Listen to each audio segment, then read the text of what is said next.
Most people hear osteoporosis and immediately think one word: calcium. So they buy a calcium supplement, maybe add vitamin D, and assume the bone problem is handled. But that is the first mistake. Bone is not a dead wall you fill with minerals. Bone is living tissue. Every day your body removes old bone and builds new bone. So the real question is not only, am I getting enough calcium? The better question is, why is my body losing bone faster than it can rebuild it? By the end of this video, you will have a simple map. What tells bone to stay strong, what materials it needs, what can quietly steal bone from the inside, and which herbs may fit different patterns. And one of the biggest surprises is this. Sometimes the person taking calcium still does not have the foundation to use it well. First, the warning. Osteoporosis is often silent. You may feel completely normal until a small fall causes a fracture, or until there is back pain, height loss, or a vertebral compression fracture. So if you already had a low-impact fracture, early menopause, long-term steroid use, very low body weight, thyroid disease, celiac disease, inflammatory bowel disease, or unexplained height loss, do not guess. Get properly assessed. Natural support is powerful when it is part of a serious plan, not when it is used to avoid knowing the truth. Now let us build the map. The first thing bone needs is not a pill, it is a reason to stay. Bone responds to load. When your muscles pull on your skeleton, the body receives a message. Keep this structure strong. That is why safe resistance training, weight-bearing movement, and balance work matter so much. Walking is good, but for many people, walking alone is not the whole signal. The bone needs challenge, the muscles need strength, and the nervous system needs balance, because preventing falls is part of protecting bones. But do not copy aggressive jumping exercises from the internet if you already have osteoporosis or fracture risk. The right movement has to match the body in front of you. Now the second layer, raw materials. Calcium matters. But calcium does not work alone. Vitamin D helps absorb calcium and phosphorus from the gut. Magnesium supports mineralization and calcium balance. Vitamin K2 is involved in directing calcium into the bone system, rather than letting the whole conversation become only more calcium. Boron works together with vitamin D and may influence calcium and magnesium handling. Zinc supports mineralization and collagen formation. So the better question is not, which calcium is best? The better question is the whole bone-building team present? Food should come first whenever possible. Think tahini, tofu, fortified plant milk, legumes, almonds, leafy greens, sesame, broccoli, eggs or yogurt if they fit your diet, and enough protein, because bone is not only mineral, it also has a protein framework. If your diet is low in protein, low in calories, low in minerals, and built around coffee and 1 week meal, the body may not read that as a rebuilding season. That brings us to fasting. Fasting can create rhythm, but if fasting becomes undereating, rapid weight loss, low protein, or one tired meal at night, it can work against the bone goal. Bone needs space, but it also needs material. Use fasting as rhythm, not punishment. Now the herbal layer. This is where people usually ask the wrong question.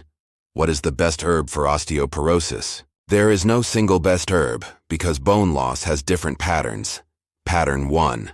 The person is depleted, thin, tired, undernourished, low minerals, low protein, maybe recovering from long stress or poor eating. Here, mineral-rich nourishment makes sense.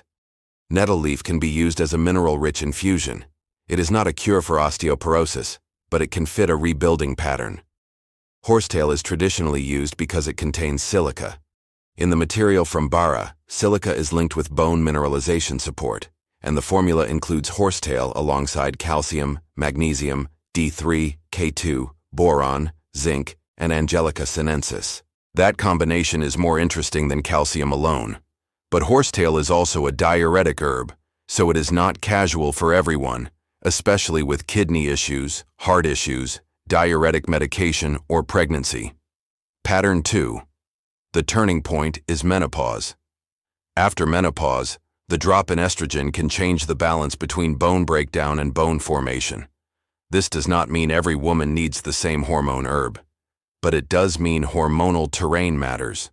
Traditional approaches may consider phytoestrogenic or female tonic herbs, such as red clover, Angelica sinensis, black cohosh, shatavari, licorice, or American ginseng depending on the full picture. But this is the sensitive lane. Hormone-active herbs require caution with hormone-sensitive cancers, unexplained bleeding, pregnancy, breastfeeding, liver concerns, and medication. The point is not, take this herb. The point is, bone loss after menopause is not only a mineral issue. Pattern 3. Digestion is weak. This one is missed all the time. A person can eat well and still absorb poorly.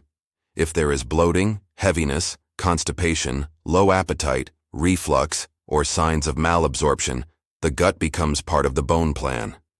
Bitters such as artichoke leaf, dandelion root, gentian, or ginger may fit when digestion is slow and stuck. But if the gut is burning, inflamed, ulcerated, or irritated, stronger bitters can backfire. Then soothing herbs may come first. Same bone problem. Different gut. Different strategy. Pattern 4. Inflammation and pain reduce movement.